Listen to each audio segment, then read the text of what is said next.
వా, నువ్వు నిజంగా చాలా గ్రేట్ బా. నీ మనసు దుబాయ్ గోల్డ్ బిస్కెట్ బా. నువ్వేటైపోయినా పర్వాలేదు, ఇంకొకరికి మంచి జరగాలని చూస్తున్నావు చూడు. హ, నువ్వు హీరో బావా, హీరో అంతే. సరే సార్, మీరేం చేయాలనుకుంటే అదే చేయండి. అక్క సంతోషంగా ఉంటే అదే చాలు. ప్రమీల జీవితాన్ని మార్చడం ఒక్కటే కాదు గంగా, ఇంట్లో వాళ్ళందరికీ కూడా ఎవరి బాధ్యతలు వాళ్ళకి తెలిసేలా చేయాలి. బాబాయ్, సూర్య, వంశీ అందరికీ కుటుంబం పట్ల, బాధ్యతల పట్ల సీరియస్నెస్ తీసుకురావాలి. అప్పుడే ఇషిక కూడా సూర్యని తక్కువగా చూడడం మాని గౌరవించడం మొదలు పెడుతుంది. బాబాయ్ బాధ్యతలు షేర్ చేసుకుంటే పెదనాన్న కాస్త బర్డెన్ తగ్గుతుంది. అలాగే వంశీ కూడా ఇప్పటి నుంచే బాధ్యతల్ని అర్థం చేసుకోవడం అలవాటు చేయాలి. నా కుటుంబం ఐకమత్యంగా స్వతంత్రంగా ఉంటే వీరు లాంటి వాళ్ళు ఏమీ చేయలేరు. సూపర్ బా. ఈ క్షణం నుంచి నువ్వు ఏ పని చేసినా నీ వెనక ఈ బామ్మద్దుంటాడు. ఈ బావ కళలో ఆనందం కోసం నన్ను పానాలని ఇచ్చేస్తాను. మీ నిర్ణయం బాగుంది సార్. మీకు సపోర్టింగ్గా నేనేం చేయాలో చెప్పండి. మీరు అనుకున్నది జరిగేలాగా కలిసి ప్రయత్నిద్దాం.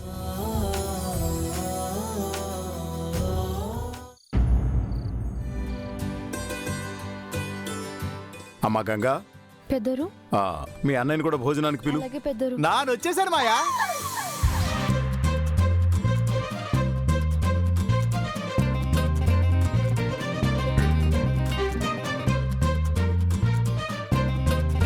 అన్నయ్య, పెద్దోరు అనాలి. సెల్లే, బావాళ్ళ నాన్న మనకి ఏటవుతాడే? మాయే కదా, అందుకే నేను మాయని పిలిచాను. నువ్వు అలాగే పిలువు, నేను ఇలాగే పిలుస్తాను. ఏటవుతా మాయా? అమ్మా గంగా, ఏమైనా మీ అన్నయ్య భలే సరదా మనిషి అమ్మా. నానంతే మాయా. ఈ రంగ ఎక్కడుంటే అక్కడ అందరూ సంతోషంగా ఉండాలి మాయా. ఇందుమతి, కాస్త నెయ్యి అందుకో. అబ్బే, ఇన్ ఫ్రంట్ ఆఫ్ యూనే ఉంది కదా, టేక్ ఇట్. అబ్బా, చెయ్యి చాచి తీసుకోవాలి, కొంచెం అందుకో. సినిమాయా, బాడీ నువ్వు పెద్దగా ఇబ్బంది పెట్టవనుకుంటాను. నెయ్యి కావాలా? నా చేతితో నేను రొట్టిస్తాను చూడు. అన్నయ్య, ఎంత మధురంగా ఉంటుందో.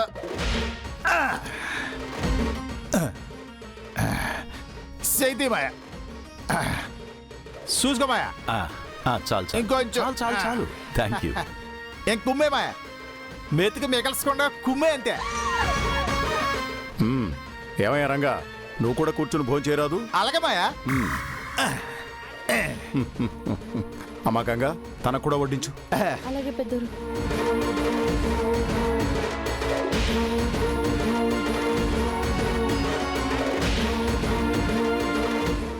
చాలు.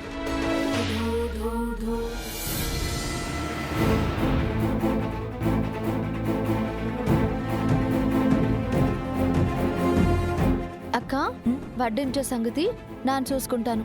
నువ్వు వెళ్ళి వంట చేసిన అంట్లు తోమి, భోజనం చేశాక మిగిలినవి నేను తోముతాను. నువ్వు కిచెనింగ్ అంతా క్లీనింగ్ చేద్దు గాని. అలాగే. ప్రమీల, ఒక్క నిమిషం. ఏంటి గంగా నువ్వు తనకు పని చెప్తున్నావేంటి? నానేం చెప్పాను సార్? అక్క మామూలుగా కిచెన్లో పని చేస్తుంది కదా అని అంట్లు కడగమన్నాను. తప్ప? వంట పనుల వరకు ఓకే, నువ్వు చేయాల్సిన చాకరీ తనని చేయమంటున్నావేంటి? అసలు తను ఎవరనుకుంటున్నావు? నీకన్నా ముందు ఈ ఇంటికి వచ్చిన కోడలు.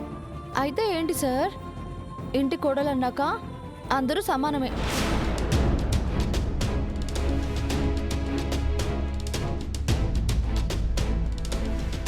ఇషిక కంటే వంట రాదు. తను చేసినా మనం తినలేమనుకోండి, అది వేరే విషయం.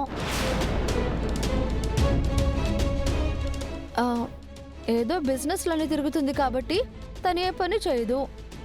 ఇక మిగిలింది మేమిద్దరమే. అన్ని పనులు పంచుకొని చేస్తే తప్పేంటి సార్? అంటే ఏంటి నీ ఉద్దేశం? నువ్వు తను సమానమా? కాదా మరి?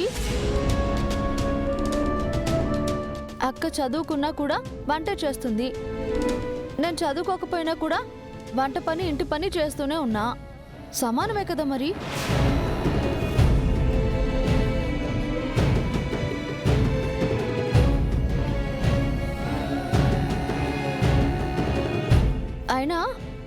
24 గంటలు ఇంట్లో పడుండే మేము ఇంటి పని చేసుకోకుండా ఇంతకన్నా ఏం చేస్తాం చెప్పండి? నేనైనా సూపర్ మార్కెట్లో పనిచేశాను.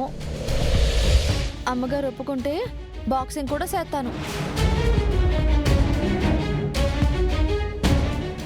అక్క నాలాగా కాదు కదా, వంట తప్ప ఏమీ చేయలేదు పాపం. Ganga, stop the nonsense. నువ్వు సూపర్ మార్కెట్లో ఒక వర్కర్లా పనిచేశావు, కానీ తను చదువుకుంది.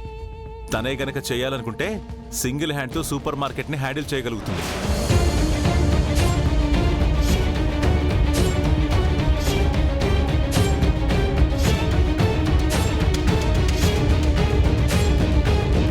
చెల్లి బావా గొప్పగా జీవించేస్తాండ్రా. చెయ్యమనండి సార్, నేనేమైనా వద్దన్నానా? ఖాళీగా ఉంది కదా అని ఏదో ఒక పని చెప్పాను. తను బిజినెస్ చూసుకోవడానికి వెళ్తే వంట పనితో సహా అన్నీ నేనే చేసుకుంటాను.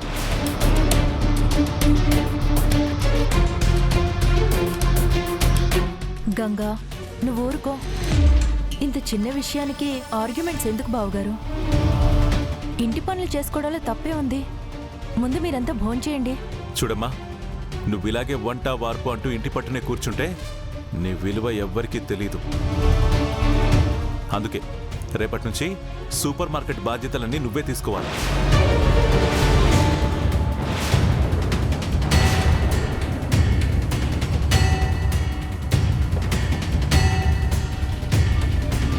నేనా? ఏమంటున్నారు బావగారు? ఆవేశపడకండి. నువ్వు ఇంకేం మాట్లాడకమ్మా. రేపటి నుంచి నువ్వు సూపర్ మార్కెట్కి వెళ్తున్నావు, అంతే.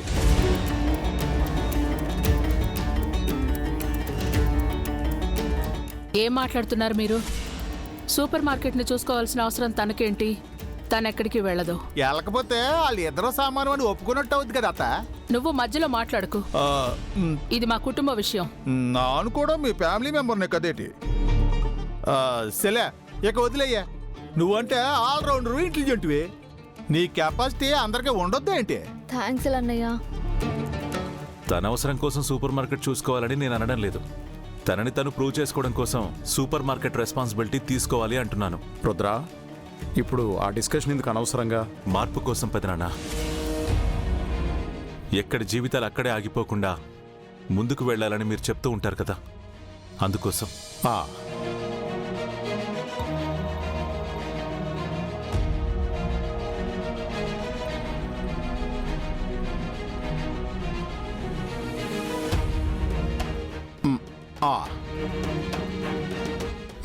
మంచి నిర్ణయమే.